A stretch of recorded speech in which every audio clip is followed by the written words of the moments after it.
The stagecoach groaned to a halt, sighing a cloud of pale dust that settled over Alara Croft like a shroud. She stepped down onto the hard-packed dirt of the street, her black traveling dress already filmed with the grit of Montana territory. Before her, the town baked under a vast and merciless sky, the sunlight so bright it bleached the color from the raw timber storefronts, leaving them the color of bone. On the horizon, a line of mountains tore at the blue expanse, their jagged peaks like the broken teeth of some great, dead animal. She clutched the small, worn book of poetry in her hand, its familiar weight the only anchor to a life that now felt as distant as a dream. Boston, with its damp air and shaded streets, its libraries and quiet parlors, had been a cage of genteel poverty. But this, she feared, was something else entirely. This was a place of raw, untamed immensity that seemed to swallow a person whole. She had been sent here, a bartered commodity, to marry a man she knew only by his name, Alistair Finch, and the brutal fact of his wealth, a wealth that was to be the salvation of her family and the price of her own soul. A man separated himself from the shadows of the general store porch. He was tall and built with a whipcord strength that his fine, dark suit could not conceal. His face was handsome, with a strong jaw and a straight nose, but his eyes were the color of a winter sky, and just as cold. They swept over her, a swift, assessing glance that held no warmth, no welcome. It was the look a man gives a horse he is considering for purchase. "Miss Croft," he said. His voice was not a question. It was a statement of ownership. "I am Alistair Finch." He took her arm, his grip possessively tight, his fingers digging into the thin fabric of her sleeve. He did not offer to take her small valise. He simply turned and began to lead her toward a sturdy black buggy, ignoring the way she stumbled to keep pace. The townspeople watched them pass. She saw it in their averted gazes, in the sudden stillness of their conversations. The women looked down at their feet, a flicker of pity in their eyes. The men watched Alistair with a mixture of deference and morbid curiosity. Whispers followed them, thin as smoke but just as acrid, and she caught a fragment, a mention of his first wife, and how she had died not 2 years past. A sudden, chilling dread washed over Alara. She had not escaped a prison. She had merely been transferred to one with thicker walls and a far more dangerous keeper. The journey to the Finch Ranch was made in a punishing silence. The only sounds were the rhythmic clopping of the horse's hooves and the creak of the buggy's leather suspension. Alistair said nothing, his profile severe as he stared out at the endless plains of sagebrush and grass. Twice he issued curt commands: "Sit up straight," and later, "Stop fidgeting." That made her flinch as if struck. The land rolled on, vast and indifferent, under a sky that seemed to press down with a physical weight. The ranch, when they finally arrived, was as imposing as its owner. A massive 2-story house of dark timber and stone stood like a fortress against the landscape, flanked by a collection of barns and corrals that sprawled across the valley floor. It was a testament to his power, a kingdom carved from the wilderness. But there was no joy in it. The house was cold, the windows like vacant eyes. Inside, the air was still and cool. Dark, heavy furniture stood on polished floors, each piece seeming to absorb the light. A stern, gray-haired woman in a severe black dress met them in the foyer. Her face was a mask of grim efficiency. "This is Mrs. Gable," Alistair said, his tone dismissive. "She runs the house. She will show you to your room." He released Alara's arm and turned away without another word, already preoccupied with his domain. "Mrs." Gable's eyes, small and sharp, held no kindness. "This way, miss," she said, her voice as starched as her apron. She led Alara up a grand, creaking staircase to a room that was larger than the entire ground floor of her family's Boston home. A 4-poster bed draped in heavy velvet dominated the space. A marble-topped washstand and a dark mahogany wardrobe stood against the walls. It was lavish, a room designed to display wealth, but the windows were tall and narrow, the heavy curtains blocking out the sun. It felt less like a bedroom and more like an ornate cage. "Mrs." Gable left her there with a final, curt instruction. "Mister, Finch expects you down for supper at 7. The door clicked shut, and the silence of the house enveloped her. Ilara sank onto the edge of the bed, the book of poetry still clutched in her hand. She was a stranger in a strange land, surrounded by cold furniture and colder people, the property of a man with ice in his eyes. Her isolation was absolute. The days that followed fell into a terrifying rhythm. Alistair Finch was a man of volatile moods that swung between a chilling indifference and a simmering rage that could be sparked by the smallest thing, a dish served too cool, a question he deemed foolish, the sight of her sitting idly by a window. His cruelty was not yet of the hand, but of the tongue. He wielded words like a scalpel, dissecting her with a cold precision. He belittled her education, calling her books foolish and impractical. "Poetry," he sneered one evening at the long, silent dinner table, "is the prattling of weak men for weaker women. It has no value here." He mocked her sensitivity, her quiet nature, calling it a flaw, an Eastern frailty that he would have to cure. He controlled every facet of her existence. He chose her dresses from the new wardrobe he had provided, laid out by Mrs. Gable each morning. He dictated when she ate, what she ate, and forbade her from speaking to the ranch hands, whom he referred to as nothing more than hired beasts. She learned to walk lightly, to speak only when spoken to make herself as small and unnoticeable as a mouse in the wainscoting. But still, she felt his eyes on her, constantly watching, judging. She felt herself beginning to splinter under the relentless pressure, thin cracks spreading through the very foundation of her soul. It was during this time that she first became aware of Liam. He was one of the senior cowboys, a man who moved with a quiet purpose that stood in stark contrast to the rough, blustering energy of the others. He was not handsome in the way Alistair was. His face was weathered by sun and wind, etched with lines that spoke of a hard life. But it was his eyes that held her. They were a deep, weary gray, and they held a sadness so profound it seemed to be a part of the man himself, as elemental as his bones. He was unnervingly quiet, a still point in the constant motion of the ranch. She would watch him from her window as he worked with the horses, his movements economical and sure. He rarely looked toward the house, rarely looked directly at her. But now and then she would feel his gaze, a fleeting, almost imperceptible touch that was gone before she could meet it. He never spoke to her. He never had reason to. But his silent presence on the far side of the yard was a quiet counterpoint to Alistair's suffocating dominance, a single, low note of calm in a symphony of dread. One afternoon, desperate for a moment of peace, Ilara slipped out of the house and made her way to the stables. She had always loved the simple, honest company of animals. The smell of hay and horse, the soft snuffling sounds, were a balm to her frayed nerves. She was stroking the velvety nose of a gentle mare when Alistair's voice cut through the quiet. "What are you doing in here?" She spun around. He stood in the wide doorway, his frame blocking the light. His face was dark with anger. "I was just looking at the horses," she said, her voice barely a whisper. "You are idle," he snarled, advancing on her. "I did not bring you all this way to stand around daydreaming with livestock."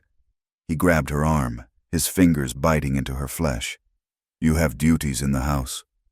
His voice was a low, menacing growl, and she could feel the violence coiling in him. She closed her eyes, bracing for a blow. Just then, a shadow fell across them. Liam stood in the doorway, leading a tall roan by its halter. He did not say a word. He did not challenge Alistair. He simply stopped, his presence filling the space with a sudden, heavy stillness. His quiet, steady gaze fell, for just a moment, on Alistair's white-knuckled hand gripping Ilara's arm. The moment stretched, thick and silent, broken only by the stamp of a hoof on the packed earth. Alistair's rage seemed to falter, unnerved by the cowboy's silent watchfulness. With a curse, he released Ilara, giving her a rough shove that sent her stumbling back against the stall. He shot Liam a look of pure venom before storming out into the sunlight. Liam did not watch him go. He calmly led the roan into a stall and began to unbuckle its saddle, his movements as unhurried as before. As he worked, his eyes met Ilara's for a brief, significant second. In that fleeting glance, she saw no pity. Pity would have undone her. Instead, she saw a flicker of understanding, a shared and weary acknowledgement of the brutality they both were forced to endure under the rule of Alistair Finch. The wedding day arrived like a death sentence. A grim-faced preacher was brought in from town. The ceremony was held in the cold front parlor of the main house. Ilara wore a beautiful gown of white silk and lace that Alistair had ordered for her. It felt like a burial shroud. Standing beside him, hearing the preacher's hollow words, she felt a profound sense of disassociation, as if she were watching a tragic play about some other poor, doomed girl. The few guests were Alistair's business associates, cattle barons with faces as hard and unforgiving as the land they ruled. Liam was there, standing at the back of the room with a few other senior hands, his face impassive, his sad eyes unreadable. When it was her turn to speak, Ilara's vows were a whisper of sound, the words stolen by the fear that was strangling her. Her spirit shrank, collapsing in on itself under the crushing weight of her fate. That night, the storm that had been brewing in the mountains all day finally broke. Alistair, his mood dark and volatile from the whiskey he had been drinking all evening, followed her to the lavish bedroom. He saw the terror in her eyes, and it seemed to fuel his cruelty. He was not a husband claiming his bride. He was a conqueror asserting his dominion, a master branding his property. The scene that followed was a nightmare of pain and violation. The narrative of her life, the story she had told herself about who she was, a gentle soul, a lover of words, a daughter, a woman, was torn to shreds. She felt herself shatter into 1,000 pieces. To survive, she retreated to a small, secret place deep inside herself, a place of quiet numbness where his hands could not reach her soul, even as he laid waste to her body. Outside, the sky split open. A crack of thunder shook the house, and rain began to lash against the window panes, the violence of the storm a mirror to the violation within. When he was finished, he rolled away from her and fell into a drunken sleep. She lay perfectly still in the darkness, listening to the rain, feeling like a discarded, broken doll, her pieces scattered beyond any hope of recovery. The days that followed were a blur of pain and suffocating fear. Alistair's brutality became a regular fixture of their marriage, a constant, ugly assertion of his power over her. Ilara learned to read the weather of his moods, the subtle tightening of his jaw, the dangerous glint in his eye that always preceded an outburst. She moved through the cold, silent rooms of the house like a ghost, her spirit hollowed out, her body a map of secret aches. A phrase began to repeat in the quiet of her mind, a desperate, silent plea to a universe that was not listening. If you touch me, I'll break.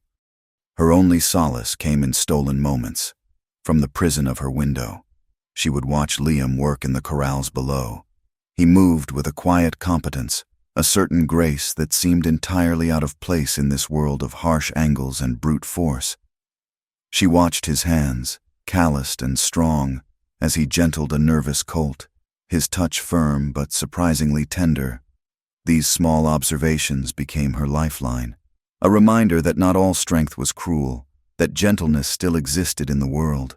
One morning, in a small act of rebellion, she drew a pail of fresh, cool water from the well and left it on a post near the corral where he often worked.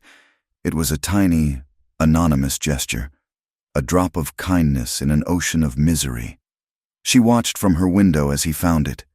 He paused, looked at the pail, and then his gaze lifted for a fraction of a second toward the house, toward her window. He never acknowledged it, never said a word, but she knew that he knew. A silent, secret exchange had passed between them, the only form of human connection she had, a fragile thread of hope in an otherwise desolate life. Weeks later, a powerful storm rolled in from the west, the sky turning a bruised purple with terrifying speed. Ilara had sought refuge from the oppressive house in a small, distant barn used for birthing, her book of poetry in her hands. The wind hit with the force of a physical blow, and the rain came down in solid, deafening sheets. The old barn groaned and shuddered around her. Suddenly, the heavy door was flung open by a gust of wind, and a figure was silhouetted against the gray, churning sky. It was Liam. He had been out checking on a pregnant mare. He stepped inside, pushing the heavy door shut against the raging wind and barring it. They were trapped together as the storm raged. For the first time, they were in close proximity, alone. The air was thick with the smell of rain and hay and the unspoken weight of everything that had happened. He did not press her for conversation. He simply removed his hat, slick with rain, and sat on a hay bale across from her, giving her space, his presence a quiet and solid thing against the chaos outside. The silence between them was not awkward. It was filled with a shared, heavy understanding. After a long time, he finally spoke, his voice low and raspy, barely audible above the drumming of the rain on the roof. "Are you all right, ma'am?" The simple, direct question, spoken with what sounded like genuine concern, was what finally undid her. It was a kindness she had not been shown since she arrived. A great, silent sob shook her frame, and then another. The tears she had held back for weeks, for months, finally broke free, streaming down her face. She wept without a sound, her body racked with the grief and terror she had been forced to carry alone. Liam did not move. He did not try to comfort her with a touch she would not have been able to bear. He understood her fragility. Instead, he simply sat with her in the dim light of the storm, his quiet presence a shield, a sanctuary against the tempest both outside the barn and the one that had been raging inside her for so long. When her weeping finally subsided into shuddering breaths, he spoke again, his voice still low and calm. He told her a short, simple story about a horse he had once known, a spirited filly that was terrified of thunderstorms. He said she would run herself to exhaustion, trying to outrun the sound, but an old hand taught him to just stand with her, to let her feel his calm, and eventually, she learned to stop fighting the storm and listen to the rhythm of the rain instead. She learned that it would always pass. The story was a small gift, a subtle offering of strength, a metaphor for her own unending ordeal. As he spoke, Elara felt a tiny, quiet shift inside her. The storm outside began to recede, its fury spent. The drumming rain softened to a steady patter. Liam rose and unbarred the door, pushing it open to a world that was washed clean and new. The air smelled of wet earth and sage. They walked back toward the house in the fading light, not a single word passing between them, but a profound and unbreakable bond had been forged in the heart of the tempest. For the first time since she had arrived in this desolate land, she felt a glimmer, however faint, of hope. The aftermath of the storm settled over the ranch, leaving the air washed clean but the atmosphere thick with a new, unspoken tension. Alistair had been standing on the porch when Elara and Liam returned from the barn, his face a thunderhead of suspicion. He had seen the way they walked in silence, a space between them that was not empty, but charged with a silent communication he could not decipher. And in that moment, a venomous jealousy took root in the barren soil of his soul. His cruelty toward Elara, once a tool of simple domination, was now honed by a sharp, paranoid edge. He began to watch her, his cold eyes following her every movement, searching for a sign, a flicker of an expression that might betray her. He manufactured reasons to send Liam away, dispatching him to the farthest reaches of the vast ranch to mend fences or track down stray cattle. Days would pass when Elara would not see the quiet cowboy, and his absence was a physical ache, a palpable void in the landscape of her life. During their long, silent dinners, Alistair would make pointed remarks, his voice dripping with contempt. "Hired hands are like dogs," he said one evening, never taking his eyes off Elara's face. "Useful for work, but you must never forget their base nature. They are loyal only to the hand that feeds them, and even then, they can turn." Elara learned to school her features into a mask of perfect, placid neutrality. She held her silverware with steady hands, met his gaze without flinching, and offered no reaction. But inside, his words were a noose, drawing tighter with each passing day, strangling the fragile hope that had been born in the storm.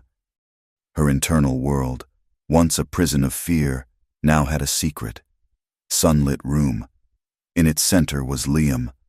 The memory of his quiet strength in the barn became her sanctuary. During the darkest nights, when Alistair's presence in the bed beside her was a suffocating weight, she would close her eyes and retreat to that memory, the smell of hay and rain, the sound of his low voice, the feeling of being seen and understood without the need for a single touch. His quiet decency was a stark contrast to Alistair's brutal ownership. The physical and emotional torment at her husband's hands continued. But now she had a place to hide, a corner of her mind that he could not violate. She began to see Liam as more than just a kind man in a cruel world. He became a symbol of a life she could not have, a life of quiet dignity, of simple freedom, of a strength that did not need to be proven with noise and violence. This longing was a constant, bittersweet ache beneath the surface of her fear. It was a painful reminder of all she had lost, but it was also the one thing that kept her spirit from being entirely extinguished. Liam, for his part, grew even more withdrawn, more watchful. He felt Alistair's paranoia like a change in the weather, an electric charge in the air before a lightning strike. He kept his distance, his head down, his words few, but his eyes missed nothing. From afar, he watched Alara. He saw the way she moved like a ghost through the big house, the way the light in her own eyes was dimming, her spirit being slowly eroded. It tore at the quiet, anonymous life he had so carefully tried to build for himself. Snippets of his past swirled through the bunkhouse like dust motes in a sunbeam, whispered by men who knew a piece of the story but not the whole. They said he had come from down in Texas, that his name was not always his own. Some said he had been a lawman, others a gunslinger on the losing side of a bloody feud that had claimed his whole family. They spoke of a capacity for violence in him that he kept brutally suppressed, leashed like a sleeping wolf. These rumors explained his deep aversion to conflict, his almost monastic stillness. He was a man who had known too much of violence and wanted nothing more than to leave it buried. But every time he saw the shadow of a new bruise on Alara's arm, or the fresh terror in her eyes, the sleeping wolf stirred. He was a man caught in an impossible bind, torn between his vow to never again be drawn into bloodshed and the primal, protective anger that she ignited in him.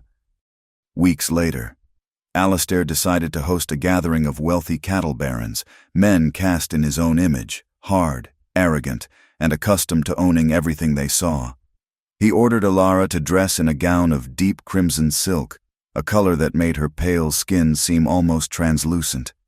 "You will be the perfect hostess," he commanded, his fingers gripping her chin, forcing her to meet his gaze. "You will smile, and you will show these men what a devoted wife I have acquired." The evening was an exercise in humiliation. The large parlor filled with the smoke of expensive cigars and the loud, booming laughter of powerful men. Alistair, fueled by glass after glass of whiskey, made Alara his centerpiece, his prized possession on display. He subjected her to 1,000 small tortures disguised as jokes for his guests. He would ask her opinion on a matter of ranching, only to cut her off with a dismissive laugh. "Forgive my wife," he would say to the room. "Her head is filled with poetry, not prophets." She endured it all with a frozen smile, a silent, graceful ghost moving through the smoke-filled room, but with every thinly veiled insult, another piece of her fractured.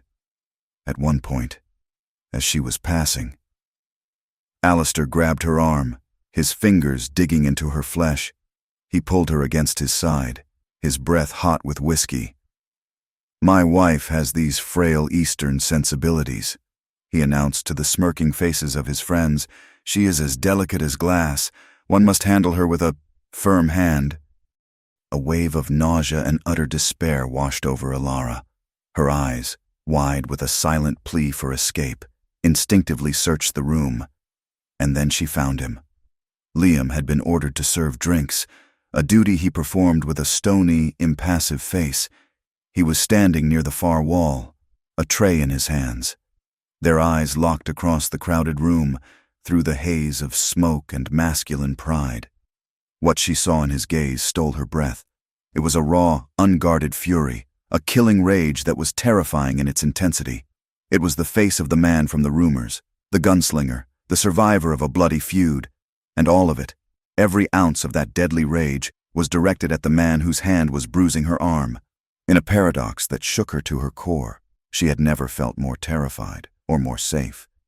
Later that night, long after the last guest had rumbled away in his carriage, the house fell into a tense silence. Alistair was enraged. He had seen the look that passed between his wife and his hired hand. He had seen the way she flinched when he touched her, an act he perceived as the ultimate defiance. "So you think you can look down on me?" he snarled, his words slurring as he cornered her in the foyer. "In my own house?" Before she could answer, he seized her by the upper arm and began to drag her toward the back door, out into the night.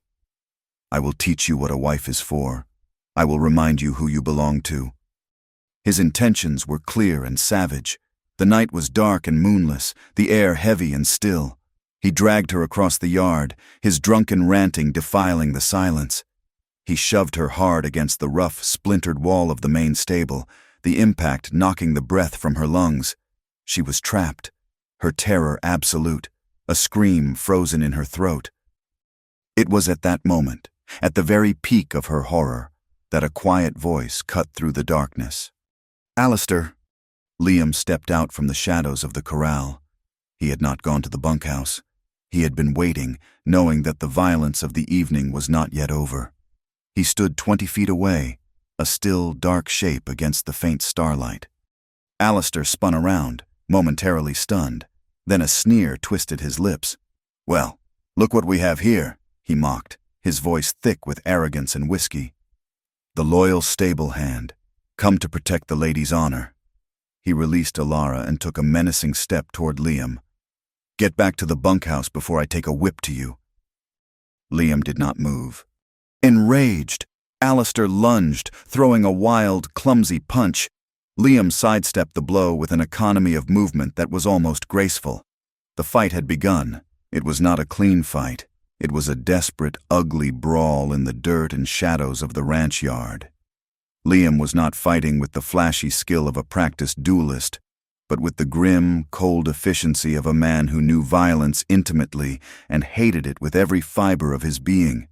He parried Alistair's furious, drunken attacks, his movements precise, his intent clear, to subdue, not to kill. Alara watched in horror, her hand pressed to her mouth. She saw the two sides of Liam at war before her very eyes, the gentle man who had told her a story in a barn, and the deadly man from the darkest rumors, his face a mask of cold control.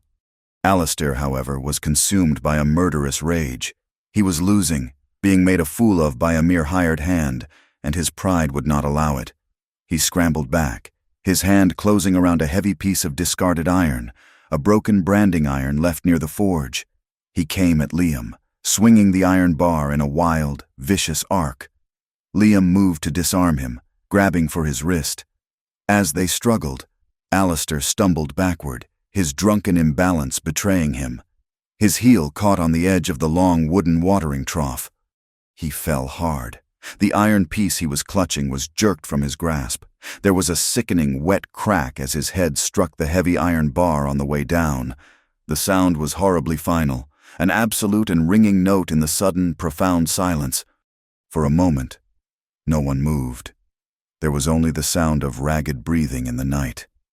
Alistair lay still, a crumpled shape in the dirt. Liam knelt beside him, his fingers searching for a pulse at the neck. After a long second, he drew his hand back and slowly rose to his feet. There was no pulse. Alistair Finch was dead. It had been a freak accident, a moment of drunken clumsiness in the midst of a fight. But Liam knew with a gut-wrenching certainty how it would look. He was a nameless cowboy with a rumored past.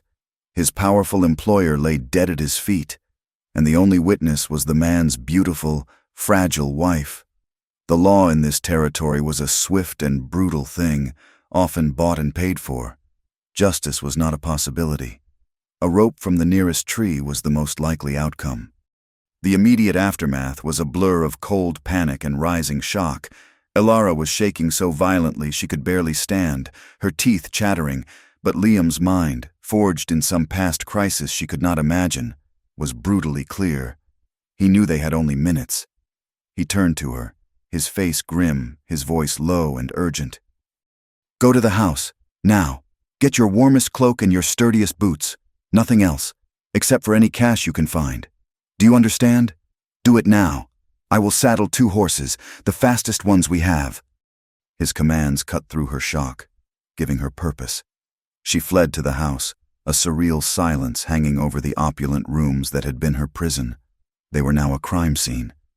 She moved like a sleepwalker, grabbing her heavy wool cloak, pulling on the simple leather boots she had arrived in. She found the small velvet pouch in Alistair's desk where he kept cash, the pin money he allowed her. She stuffed the bills into her satchel, leaving behind the glittering jewels in their boxes, the silk dresses in the wardrobe. As she turned to leave, her hand brushed against the small, worn book of poetry on her nightstand. She snatched it up and pushed it deep into the satchel. It was the only piece of her true self she had left. They met back at the stables, the heart of the now silent ranch. The other hands were asleep in the bunkhouse. Liam had 2 horses saddled and waiting, their breath pluming in the cool night air. He moved quickly, tying a bedroll and a small sack of supplies behind his saddle. He came to her and, with a strength that was all support, lifted her onto her horse. Her hands trembled as she took the reins. He looked up at her, his face a mask of grim determination in the faint starlight. "We ride north," he said, his voice flat and hard, "into the mountains, and we do not stop." He knew Alistair's family was powerful. His partners were ruthless men. The local sheriff was nothing more than a puppet on their string. They were not just fugitives, they were prey. He swung up onto his own horse, with a final haunted look back at the dark, imposing house. They spurred the horses into a gallop, their hoofbeats muffled by the soft dirt of the yard. They rode out from the ranch, leaving behind the life that had so nearly destroyed her, and the death that had now sealed their fate. The vast, dark landscape that had once seemed a prison now represented a terrifying and slim chance at freedom, a wilderness fraught with peril. They were 2 damaged, desperate people, a widow and a killer, innocent but damned, fleeing together into the vast, unforgiving darkness of the American West. The violent storm of Alistair's making was over.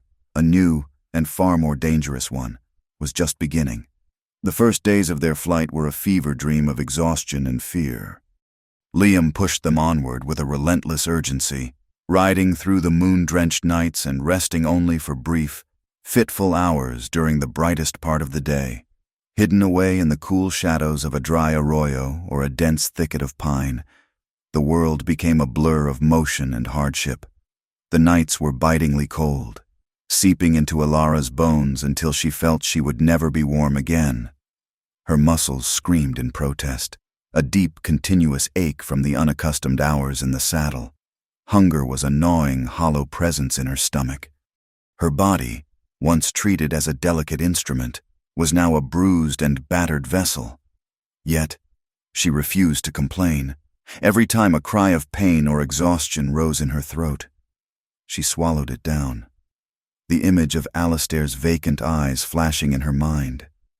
That image, and the primal fear of a posse's hoofbeats behind them, was a sharper spur than any physical discomfort. She was more terrified than she had ever been in her life. But a strange new awareness offered a sliver of comfort.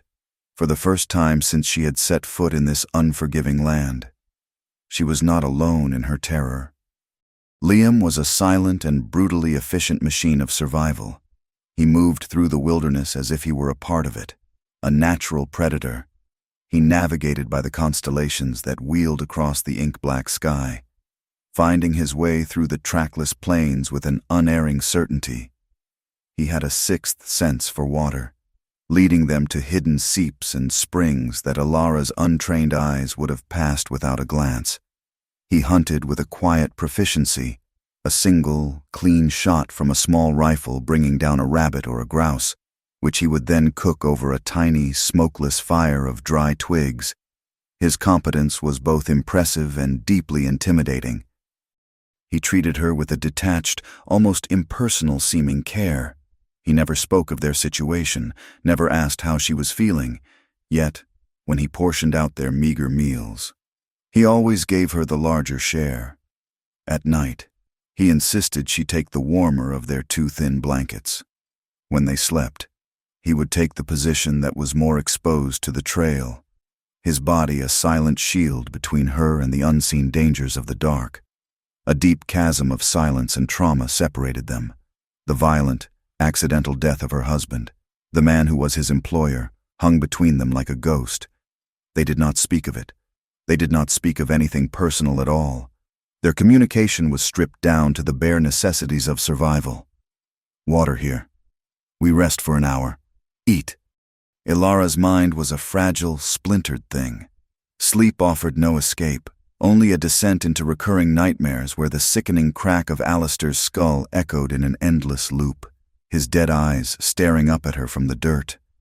During the day, she often drifted in a state of shock, the world around her feeling distant and unreal, as if she were watching it through a warped piece of glass. But amidst the trauma, a new and unfamiliar feeling began to cautiously emerge, a tiny, fragile sliver of freedom. The open sky that had once seemed oppressive now felt boundless. The vast, rolling plains no longer felt like a cage, but like a promise of escape. The constant, suffocating presence of Alistair, his judgments, his cruelty, his ownership of her very breath, was gone. The terror of being a fugitive was sharp and immediate, but it was a clean fear, a fear for her life. Not the slow, soul-crushing dread she had lived with for months. It was terrifying, but it was also strangely, powerfully liberating. She spent hours watching Liam, studying his every move. She saw the immense burden he carried in the set of his shoulders, in the profound weariness of his eyes. He was not just protecting her. He was fighting a war within himself. The ghost that haunted him was not Alistair Finch, but the man he himself had once been. She saw him wrestling with the violence he had tried so hard to outrun, the past that had now caught up to him and forced his hand. Her heart ached for him, an empathy that transcended their silence. After a week of relentless travel, their small sack of supplies was nearly empty. Their hunger had become a constant, draining force. "There is a trading post a few miles north," Liam said one afternoon, his voice a low rasp. "We have no choice." The words hung in the air, heavy with risk. He found a secluded grove of cottonwoods a mile from the post, hidden from the main trail. "Wait here," he instructed, his gray eyes serious. "Do not move from these trees. Do not make a sound. I will be back as soon as I can." He slid from his horse, tied both their reins to a low-hanging branch, and disappeared into the brush, moving with a silence that was unnerving. Ilara was left alone with the horses and the pounding of her own heart. The tension was a physical thing, a tightening in her chest. Every snap of a twig, every distant cry of a bird, sounded like the approach of a threat. The minutes stretched into an eternity. She imagined him walking into the post, a man recognizing his face from a hastily drawn poster. She pictured a posse being formed, heard the jingle of spurs and the cocking of rifles. An hour passed, then another. Her anxiety climbed to a fever pitch, a suffocating panic that clawed at her throat, and in that long, terrifying wait, she realized something profound. Her fear was no longer for herself. The thought of them catching her was a distant horror. The immediate, all-consuming terror was for him. The fear of him being caught, of him being hurt, had eclipsed everything else. Just as the sun began to dip toward the jagged mountains, he reappeared, as silent as he had left. His face was grim, his jaw tight. He carried a burlap sack that smelled of flour and coffee, but there was no relief in his expression. He did not speak until they had ridden several miles away. putting as much distance as possible between themselves and the outpost. That night, huddled by a small fire in the shelter of a rock outcropping, he finally told her. "They were talking at the post," he said, his voice flat and devoid of emotion. "Word is out about Alistair." Ilara's heart went cold. "They are calling it murder," he continued, staring into the flames. "Alistair's brother, Marcus Finch, has arrived. He is a powerful man. He has put a bounty on my head, a large one." He paused, and the next word struck her like a physical blow. "And a smaller one for you, for your capture as a material witness." He finally looked at her, his eyes full of a grim, bitter truth. "The story they are telling is that I killed him for his money and took you with me, the grieving widow, abducted by the brutish cowboy who murdered her husband." The social prejudice was absolute, the narrative clean and simple and impossible to fight. No one would ever believe the word of a man like him over the memory of a man like Alistair Finch. Justice was not a possibility. Survival was their only option. The news settled between them, a cold, heavy stone. They were not just fugitives, they were outlaws, their guilt already declared and their price set. The silence that followed was different. It was no longer the silence of shock or trauma. It was the silence of a shared and hopeless reality. That night, Ilara found a sliver of courage she did not know she possessed. "It was not your fault," she whispered, the words barely audible above the crackle of the fire. It was the first time either of them had acknowledged the event directly. Liam did not look at her. His gaze remained fixed on the flames. His jaw clenched so tightly a muscle jumped. "Does not matter," he said, his voice rough with a deep, ingrained fatalism. "A man like him is dead. A man like me is alive. That is all the story anyone needs." In that short, bleak exchange, the futility of their situation was laid bare. He believed himself doomed, not by his actions, but by who he was. Their journey turned higher into the mountains, onto a route that was more difficult but less traveled. The landscape grew more beautiful and more treacherous with each passing day. They navigated narrow trails that clung to the sides of cliffs, the world dropping away into dizzying chasms below. They crossed roaring, whitewater rivers and endured a sudden, early snowfall that blanketed the high passes in a treacherous layer of white. It was during the crossing of one such river that disaster struck. The water, swollen with melted snow, was a torrent of churning, icy power halfway across. Ilara's horse lost its footing on a slick, submerged rock. The animal panicked, stumbled, and with a terrified cry, went down, throwing Ilara from the saddle and into the brutal current. The shock of the icy water stole her breath.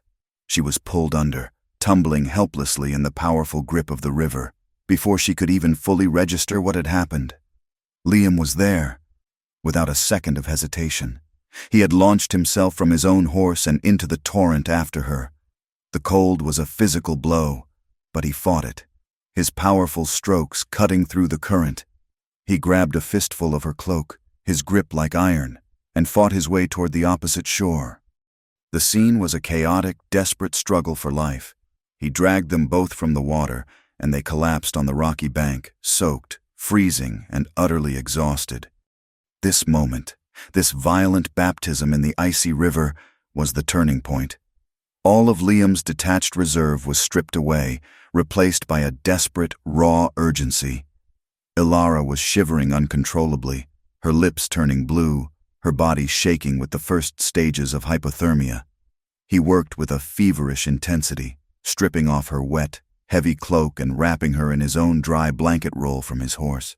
He built a fire with a speed that was astonishing, his hands sure and quick despite the cold.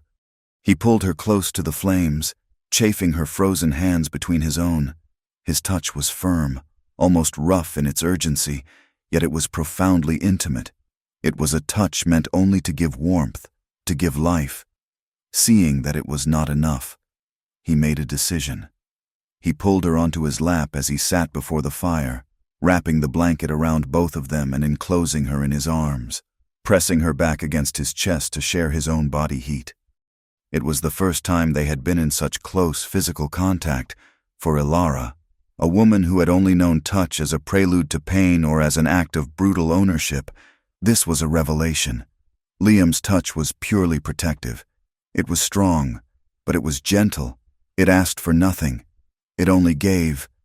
He held her for what felt like hours as the violent shivering slowly subsided, his solid warmth a bastion against the creeping cold. Her head eventually came to rest on his shoulder, her exhaustion absolute. He was tense, his body rigid with an unaccustomed proximity, but he did not pull away. Beneath the storm-gray sky, huddled by a small fire in the vast, unforgiving wilderness, they were simply two people holding on, clinging to each other for warmth and for life. The deep-seated feelings, born from shared trauma and unspoken admiration, finally manifested in this moment of raw, desperate connection that transcended words.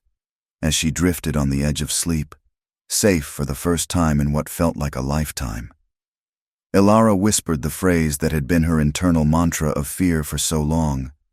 But now, it was not a plea against a threat, but a confession of her own profound fragility, an admission of how close to shattering she had been.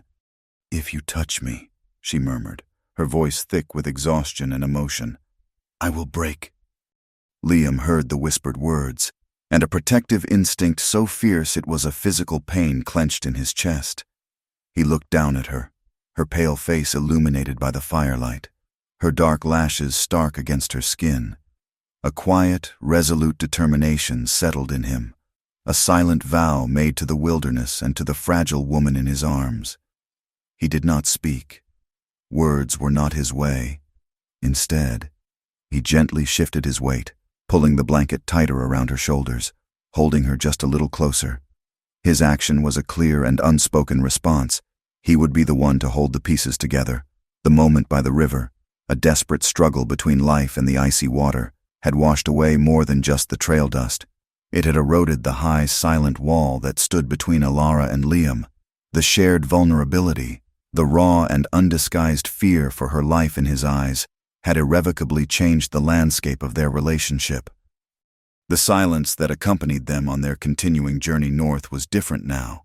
It was no longer a chasm of unspoken trauma, but a quiet space of growing awareness. They were heading toward a place Liam knew from his wandering years, a remote valley nestled deep in the mountains, a place he believed no one would think to look. "We can winter there," he had said, one of the few full sentences he had spoken. "The pass will snow over.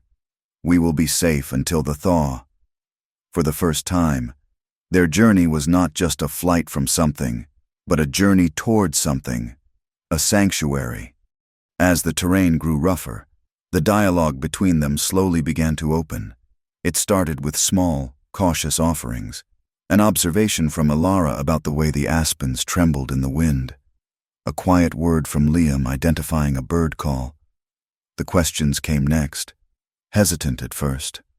Ilara, who had spent her life with her head in books, now found herself hungry for the practical knowledge that kept them alive. "What were you looking for?" she asked one afternoon, after he had spent 10 minutes studying the ground. He pointed to a faint depression in the dirt. "Deer track, a doe and a fawn, passed this way this morning." A few days later, she found her courage. "Could you teach me?" she asked, her voice soft. "How to track, and how to use the rifle?" He stopped and looked at her, his weary gray eyes searching her face. He saw not a fragile Boston lady, but a woman determined to survive. A slow nod was his answer. His lessons were patient and methodical. He taught her to read the story written in the soil, to distinguish the track of a coyote from that of a fox, to know how long ago an animal had passed by the state of its droppings. He was giving her the language of the wilderness, and in doing so, he was giving her back a piece of her own agency, a sense of control over her own fate. When he taught her to shoot the small rifle, their physical proximity increased. He stood behind her, his hands briefly touching her shoulders to adjust her stance. "Keep your arms steady," he murmured, his voice close to her ear, a low rumble that sent a strange shiver through her. He pointed out a distant target, their heads close together, her hair brushing against his rough woolen shirt. Each touch was brief, functional, and entirely necessary for the lesson. But for Alara, each one was a monumental event. It was a slow, careful process of relearning touch as something other than a threat, a violation. She found herself watching his hands as he worked. They were calloused and scarred, the hands of a man who had lived a hard life, yet they were capable of such surprising gentleness. She had seen them soothe a nervous horse, clean a wound with meticulous care, and now they corrected her grip on the rifle with a touch that was firm but never rough. A burgeoning desire began to stir within her, a feeling so new and unexpected it was both terrifying and exhilarating. It was the first time she had ever felt a want that was entirely her own, not a duty to be fulfilled or a price to be paid. They reached the valley in the late autumn, as the first hints of winter were already sharpening the air. It was a place of breathtaking, brutal beauty, a bowl of meadow and forest, cradled by a ring of high, granite peaks that clawed at the sky. A clear, cold creek snaked through its center. It was a perfect sanctuary and a perfect prison. In the heart of the valley stood a small, derelict cabin, built and abandoned years ago by some forgotten prospector. Its roof was sagging, and the wind whistled through the gaps between the logs. But it was shelter. It was a home. The first few weeks were a flurry of desperate, shared activity.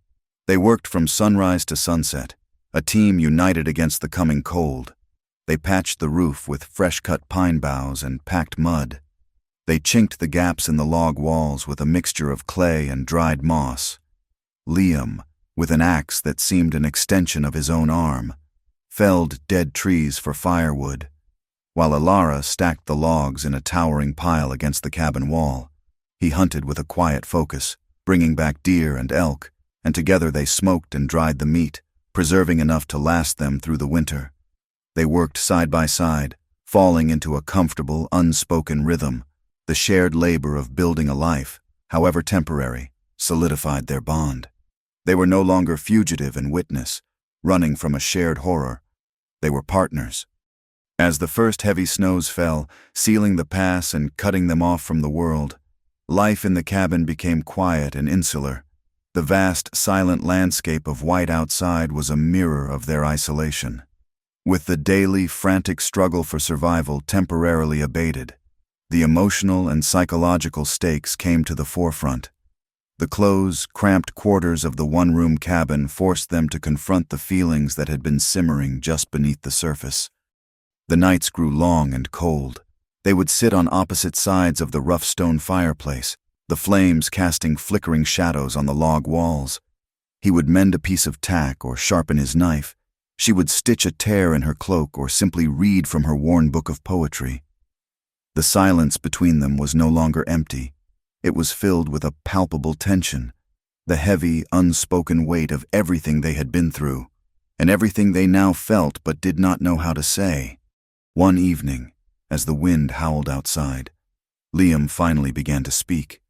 He did not look at her, but stared deep into the fire as if the memories were playing out in the flames. He told her about growing up in East Texas, on a small ranch that had been in his family for generations. He spoke of a bitter feud with a neighboring family, a war over land and water that had started before he was born.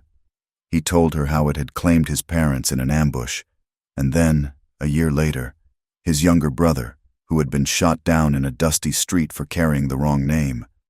His voice was a low, rough monotone, devoid of self-pity. He confessed that he had been forced into a life of violence at an age when other boys were still learning to shave. He told her that he had been the one to end the feud, that the man he had killed in a final, grim confrontation was barely older than himself. "I have spent the last 10 years wandering," he said, his voice dropping to a near whisper. "Trying to outrun that boy, trying to be a man who works with his hands, who causes no trouble. But I think that violence is a part of me, a ghost that follows me wherever I go." It was a profound act of trust, a baring of his soul, He was showing her the darkest parts of himself, the history that he believed made him unworthy of kindness, of peace, of love. When he finished, the only sound was the crackle of the fire and the howling of the wind. Ilara, her heart aching for the boy he had been, found her own voice. She told him about Boston, about her love of books and learning. A world so different from his, it might as well have been the moon.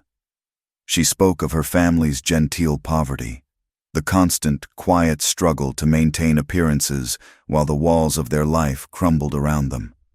She told him of the crushing sense of duty that had led her to agree to the marriage with Alistair, the feeling that she was nothing more than a fragile commodity to be sold to the highest bidder to save her family from ruin. She spoke of her deep-seated feelings of worthlessness, of being an object whose only value was her appearance and her breeding. By sharing their histories of trauma and powerlessness, they found a deep, resonant empathy for one another. They were two survivors, each scarred by a world that had tried to define and destroy them. The cowboy and the lady, the killer and the commodity, were stripped away, leaving only a man and a woman who understood each other's pain. The emotional climax of their long journey arrived on the back of a fierce blizzard. For 2 days, the storm raged, shaking the small cabin to its foundations. The world outside disappeared into a churning vortex of wind and snow. They were trapped, completely and utterly alone, cut off from everything but each other. The tension that had been building for weeks, the unspoken desire, the deep and abiding affection, finally reached its breaking point. That evening, the cabin was lit only by the warm glow of the fire. Ilara was sitting on a low stool, her book of poetry open in her lap. She found a passage she loved, a verse about a love that arrives not like a spring morning, but like a shelter in a winter storm. In a voice that was soft but clear, she read it aloud. The words hung in the warm, still air.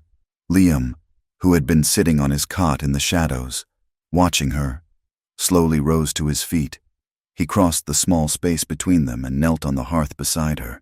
His presence was overwhelming, solid and warm. "Ilara," he said. Her name in his voice was a sound she had never heard before, thick with an emotion that made her heart pound. "When I saw you on the ranch, watching you every day, seeing what he was doing to you, seeing your spirit being crushed, it was a kind of torture." He looked at her, his gray eyes raw with feeling. "I felt a connection to you, right from the beginning. It was like I recognized something in you, a gentleness that did not belong in that place." Ilara looked up at him, her own eyes filling with tears. She saw in his face all the pain he had carried, all the longing he had suppressed, all the fierce, protective tenderness he had held back for so long. "I saw you too," she whispered.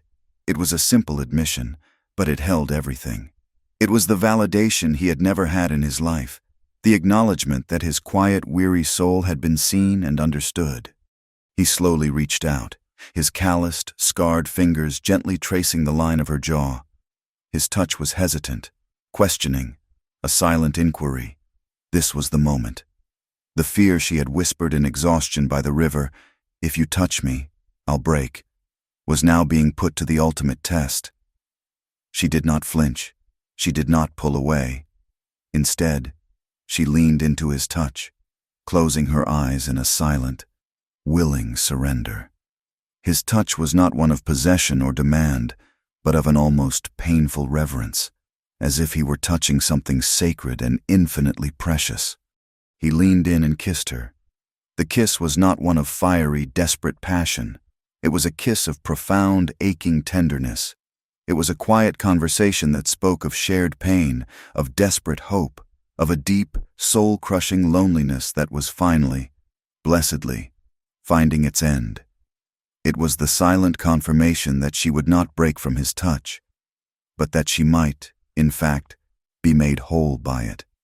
For Ilara, it was a reclamation of her own body, her own desire, a defiant act of healing. For Liam, it was a moment of grace, an act of stepping out from the long shadow of his violent past and daring, for the first time, to touch something beautiful and good. That first kiss led to a night of profound intimacy. As the blizzard raged outside, wrapping their small cabin in a world of white, they found their own sanctuary in each other's arms.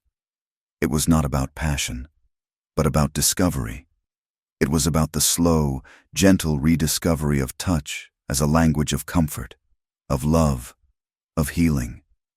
It was about the incredible trust she placed in him, allowing him to be close to her, to truly see her, after the trauma she had endured. It was about the overwhelming, reverent gentleness with which he treated her, as if he were holding the most delicate, irreplaceable glass.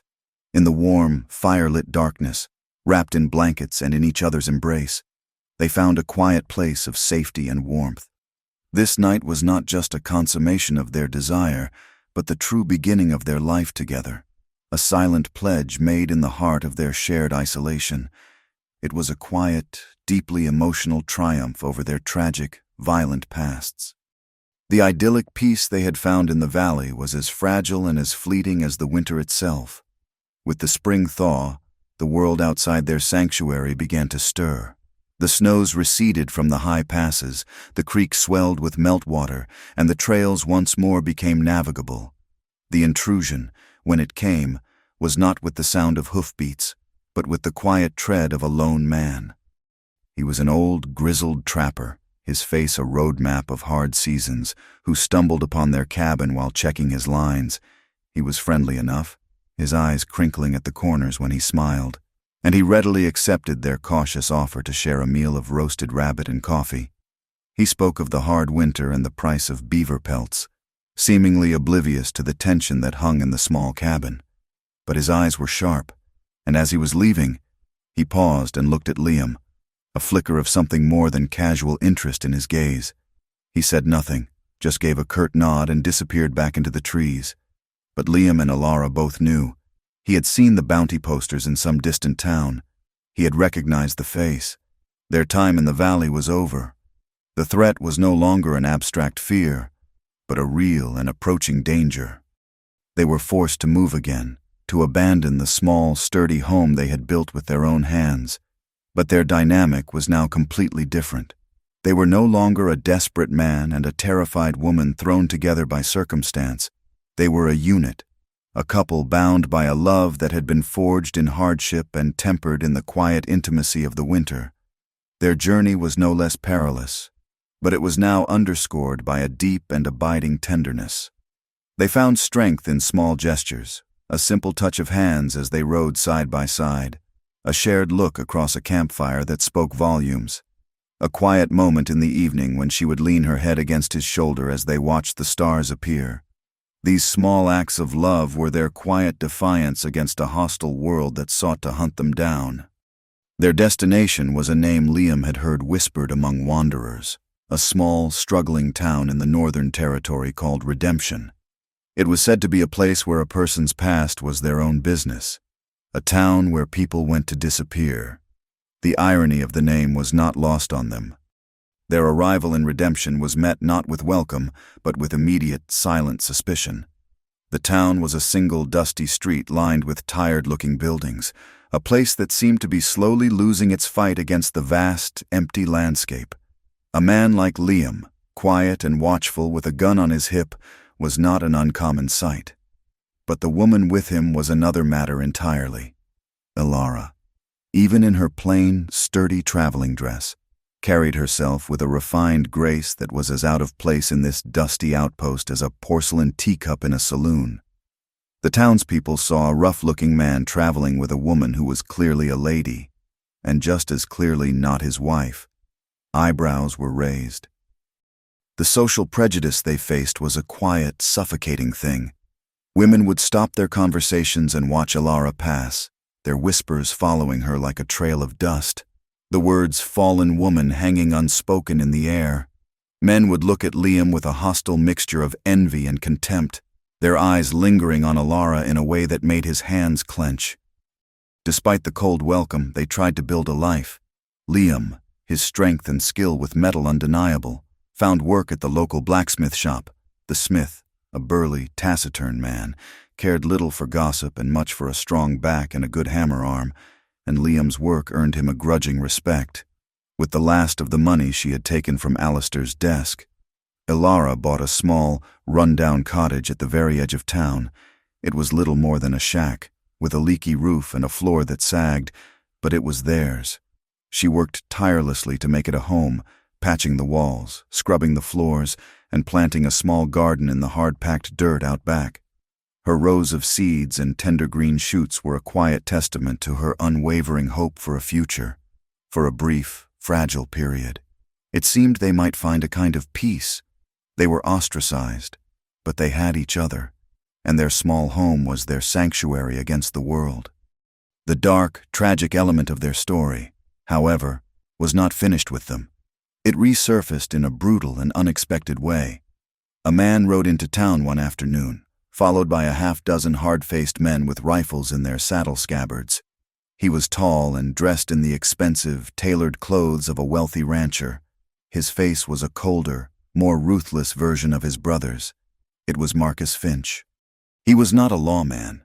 He was a force of nature, a wealthy, powerful man who had used his own money and his own men to hunt them down across 3 territories. He had not come for justice. He had come for vengeance. He did not want Liam arrested. He wanted him dead. He did not want Ilara as a witness. He wanted her back under the Finch family's control, a possession to be dealt with, a loose end to be tied. Marcus and his hired guns did not storm their small cottage. They did something far more insidious. They laid siege to the town itself. Marcus Finch set himself up in the town's only hotel, and from there, he began to poison the well.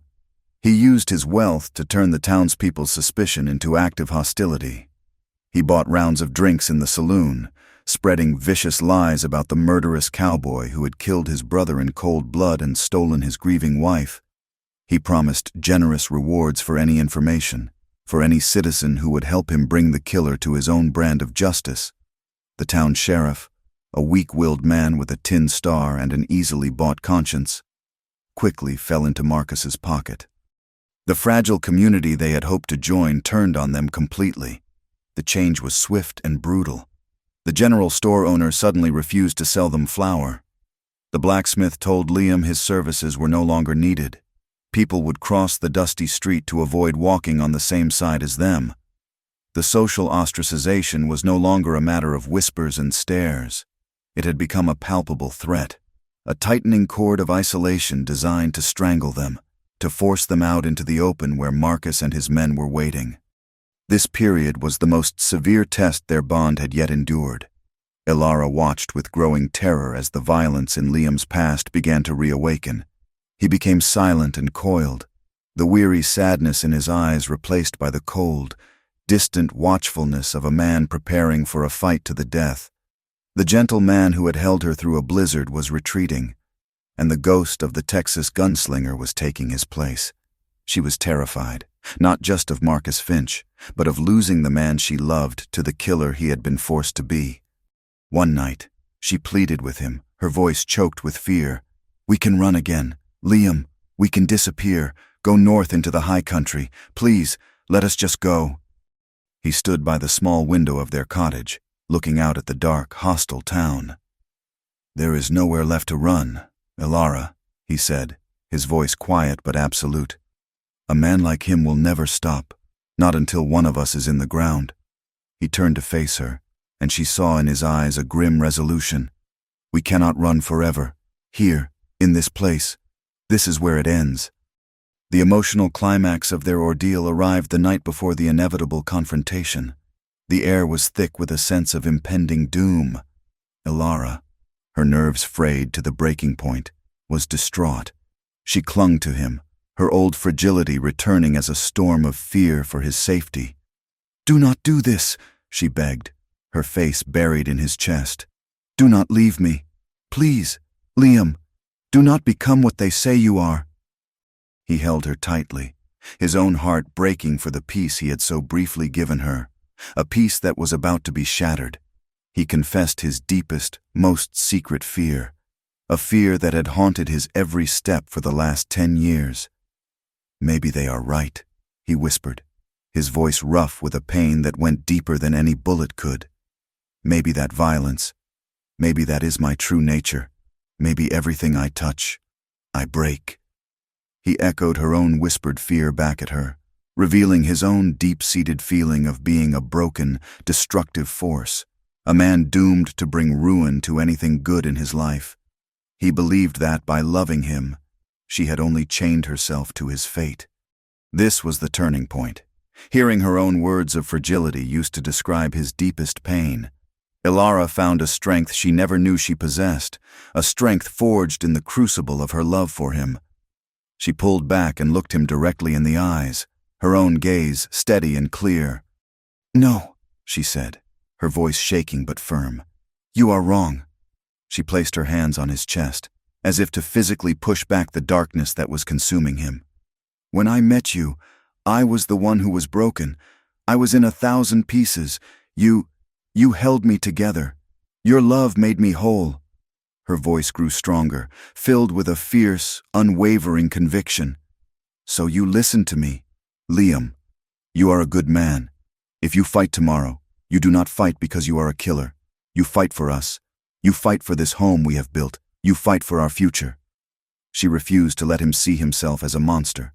She affirmed his goodness, his love, and their shared life. Her strength became his. In that moment, the dynamic of their relationship was powerfully reversed. The woman who had been so certain she would break was now the one providing the unbreakable strength. The next day dawned hot and still. Marcus Finch and his men did not wait long. They called Liam out into the dusty main street, their voices loud and arrogant. The townspeople vanished from the street, their faces appearing as silent, fearful silhouettes in the windows. The ensuing gunfight was not a thing of glory. It was brutally fast, ugly, and tragic. Liam did not stride into the street like a willing hero. He was a man pushed to the brink, a man with everything to lose.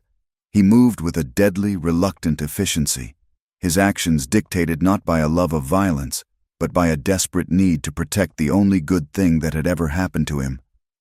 A bullet tore through the sleeve of his shirt, grazing his side with a line of fire, a sharp reminder of his own mortality.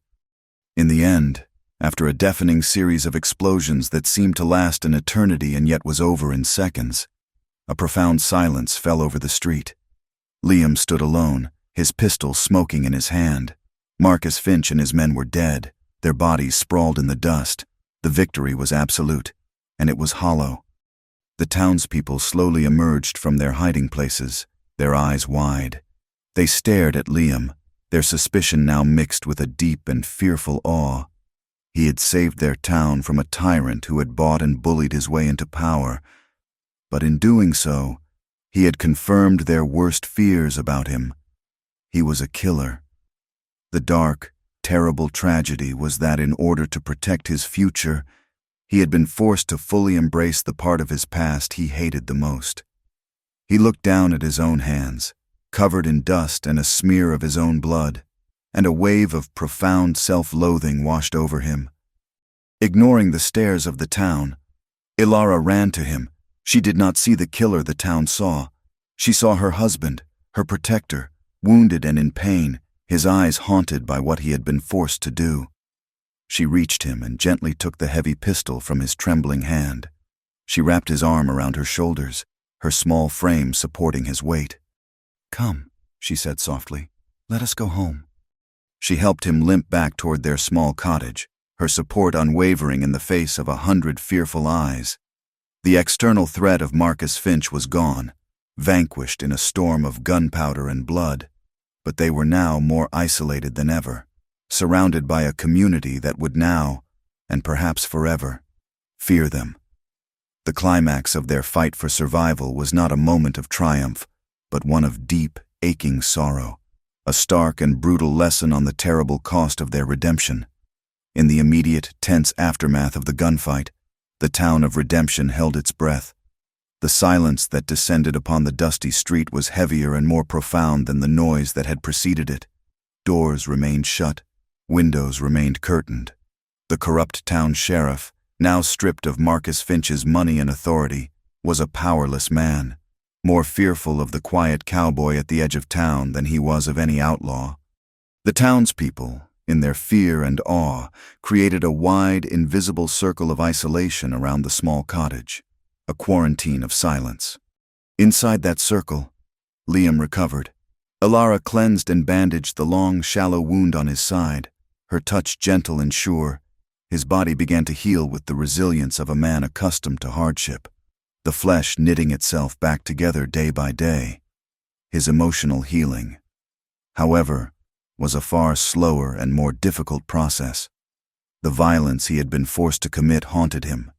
He would sit for hours on the edge of their small porch, staring out at nothing, his hands resting on his knees. He was retreating into a quiet, brooding state, the ghost of the man he had been in Texas, stalking the edges of his mind. He felt he had tainted their small sanctuary, christened their new life with blood, and the self-loathing was a poison in his soul. Ilara, however, refused to let them be broken by this. She had not survived Alistair Finch, a perilous journey, and her own shattering terror only to lose the man she loved to the shadows of his own mind. She became the emotional anchor of their relationship, a quiet, unwavering force against the darkness that threatened to consume him.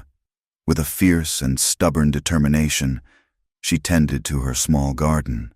She turned the soil, planted her seeds, and coaxed tender green life from the hard, unforgiving ground. It was a simple, hopeful act, a daily prayer offered in the face of despair, a testament to her belief that a future could still grow here. She continued to talk to Liam, even when his answers were clipped, monosyllabic, or non-existent. She would sit with him on the porch in the evenings, her voice a soft, steady current in the sea of his silence. She read to him from her worn book of poetry, the familiar verses a reminder of the quiet, gentle life they had built together in the Winter Valley. She spoke of the future as if it were a settled fact, insisting on their normalcy, on the small routines of a shared life. She was fighting for him, fighting the darkness with the simple, powerful weapons of love and unwavering hope. Her resilience was the story's central, stubborn glimmer of light. Justice, when it finally arrived, came not in the form of a posse seeking a bounty, but on the back of a single, steady horse, a United States Marshal, drawn by the official report of a shootout involving the death of a man as wealthy and powerful as Marcus Finch, rode into redemption. He was an older man named Elias Thorne, with wise, clear eyes that had seen 50 years of the West in all its glory and its ugliness. He wore his star not as a symbol of power, but as a mark of duty. He was not interested in the fearful rumors of the frontier. He was interested, profoundly and simply, in the truth. He began a formal investigation that sent a ripple of unease through the town. He was a different breed of lawman from their timid sheriff. He interviewed the townspeople one by one, his questions calm, direct, and perceptive. He spoke to the sheriff, whose blustering second-hand account of Liam as a cold-blooded killer quickly fell apart under the marshal's steady, unimpressed gaze. The stories he gathered from the town were a tapestry of fear and prejudice, painting a picture of a dangerous outsider who had brought violence to their doorstep. Finally, he came to the small cottage at the edge of town. He sat at their rough-hewn table, his hat in his hands, and asked to hear their side of the story. It was Ilara who spoke first. Liam sat beside her, silent and tense, but her presence gave him strength. She did not weep or plead for pity. She spoke with a quiet, unshakable dignity that commanded respect. She told Marshal Thorne everything, her voice clear and steady. She started with her life in Boston and the arranged marriage that had brought her west. She detailed Alistair's cruelty, the psychological abuse, the fear she had lived with every day. She recounted the events of his death, the drunken rage, the desperate struggle, the freak accident in the dark. She spoke of their flight, of the bounty, and of Marcus Finch's relentless, vengeful pursuit that was not about law, but about possession and pride. She did not make excuses. She simply told the truth, her educated speech and the clear, honest account of her suffering giving her a credibility that rose above all the town's fearful gossip. Marshal Thorne listened to her entire story without interruption, his wise eyes never leaving her face. When she had finished, a long silence filled the small room. Then he turned to Liam. "And you, son? Is that how it happened?" Liam, encouraged by Alara's strength, found his own voice. He met the marshal's gaze and also told the truth. He spoke of his past, of the feud in Texas, admitting to the violence he had committed there as a young man. It was a difficult confession, laying bare the part of himself he most despised, but he knew he could hide nothing from this man. Liam's stark honesty, his clear remorse over the recent bloodshed, and his unwavering, desperate dedication to protecting Alara painted a picture not of a hardened criminal, but of a good man who had been forced into a series of impossible situations. Marshal Thorne, a man who had seen the worst and the best of human nature, recognized the solid ring of truth when he heard it. He knew that the West was full of men like the Finch brothers, who believed their wealth gave them the right to own the land and the people on it. And he knew it was full of men like Liam, wanderers trying to outrun a past that had a long shadow. The marshal's ruling was delivered publicly, on the steps of the sheriff's office. He had summoned the sheriff and the town's most prominent citizens to bear witness. His voice was calm, but carried an iron authority that no one dared question. He officially declared the death of Alistair Finch the result of a tragic accident that occurred while Liam was defending both himself and his employer's wife from a brutal assault. He declared the street shootout a clear and absolute case of self-defense, stating that Liam had been forced to protect himself, his home, and the very peace of the town from Marcus Finch and a band of illegally hired guns. Then, in a gesture that stunned the silent crowd, he pulled a copy of the old bounty poster from his coat, the one bearing Liam's face and the word "murder" in bold letters. He tore it in half, and then in half again, and let the pieces fall into the dust. "This man's name is clear," he announced. He then turned his gaze upon the townspeople. "And I would remind you all," he said, his voice hardening slightly, "that whatever you may fear of this man, he is the one who rid your town of a tyrant who sought to buy your law and rule your lives. You would do well to remember that." Justice in their story had not come from a perfect, infallible system. It had come from the quiet integrity of one good man, a man willing to look past prejudice and listen to the truth. The marshal's verdict did not magically erase the townspeople's fear, but it shifted the world beneath their feet. Liam and Alara were no longer outlaws. They were free. In the days that followed, a slow, cautious change began to take place. Some of the townspeople, shamed by the marshal's words, began to show them small, anonymous kindnesses. The blacksmith, his face gruff with embarrassment, came to the cottage and asked Liam if he would consider coming back to work. A woman from the church, who had once crossed the street to avoid Alara, left a freshly baked loaf of bread on their doorstep. The thick wall of social prejudice began to recede, replaced by a slow, grudging respect. They had not been fully embraced, but they had been accepted. They had found their place. With the external threats finally gone and a measure of peace restored, the final emotional climax of their story was a quiet, intimate one. Months passed. The heat of summer softened into the golden light of autumn. One evening, Alara and Liam were sitting on the small porch of their cottage, watching the sunset paint the sky in brilliant strokes of orange and purple. Alara's garden was flourishing, a riot of late-season vegetables and hardy flowers, a vibrant testament to the life they had cultivated. Liam had finally, truly healed. The haunted, watchful look was gone from his eyes, replaced by a deep, quiet peace she had only seen glimpses of before. He reached for her hand, his touch now confident and full of a love that needed no words. He looked from her face to the small, sturdy home they had made, and then back again.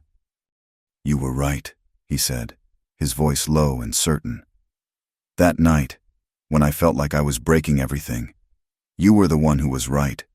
He squeezed her hand. "It was you who held me together. All this time. I thought I was protecting you from the storm, but it was you who pulled me from the storm of my own past. You made me whole, Alara. He spoke of the future not as a terrifying uncertainty to be survived, but as a promise to be lived. He talked about adding another room to the cottage before the snows came, about the coming winter, about a long, quiet life of simple days, with her. Elara leaned her head on his shoulder, her heart so full it felt it might burst. The immense, impossible journey they had taken, from the oppressive, gilded cage of the Finch Ranch, across the perilous and beautiful wilderness, through the bitter trials of social ostracization and the crucible of deadly violence, had led them here, to this small porch, this quiet moment, this profound and unshakable peace. They had survived. They had found justice. And in the heart of the storm, they had forged a love that was stronger than any hardship the world could throw at them. The story ends on this quiet, hopeful note. The final image is of the two of them sitting close together as dusk settles over the small town of Redemption, the warm, yellow light coming on in the window of their home. The cowboy who was afraid to touch, and the bride who was afraid she would break, had found in each other an unbreakable strength. Their love, born in tragedy and storm, had become their sanctuary, a testament to the incredible resilience of the human heart in the harsh, wild, and sometimes beautiful American West. Thank you for listening to our story. Please comment where you are listening from to connect with others. Subscribe to the From Wild West channel and share your thoughts in English.